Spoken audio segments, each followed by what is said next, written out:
জয় গুরু বন্ধুরা, তোমরা সবাই কেমন আছো? আশা করি ভালো আছো। আমি আজকে মাতৃসম্মিলনে এসে পড়েছি। দ্বিজমণি মার ঘরে মাতৃসম্মিলন, এখানে এসে পড়েছি। প্রার্থনা শুরু হয়ে গেছে।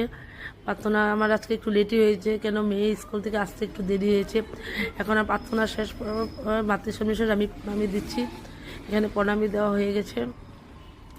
তারপরে দেয় যে এখানে প্রসাদ দিচ্ছে। আমরা যতই জি করি আমাদের সব কিছুতে ঠাকুর নিয়েই চলতে হবে। আমরা যতই কাজকর্ম জি করি, লাস্ট পর্যন্ত আমাদের একটাই ভরসা ঠাকুর। ঠাকুর ছাড়া কিছুই নেই। এই একটু সময় বের করে দেখি, চেষ্টা করি একটু মাতৃসম্মিলন সৎসঙ্গে আসার জন্য চেষ্টা করি। এই টাইমটাই মনে হয় আমি নিজেকে দিই নাকি। আর সারাদিন সংসার গৃহকর্ম তো সারা জীবনে থাকবে।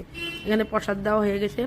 প্রসাদ দেওয়ার পরে সিঁদুর দেওয়া হয়ে গেছে। এখন চা দিচ্ছে, সবাই চা খেতে।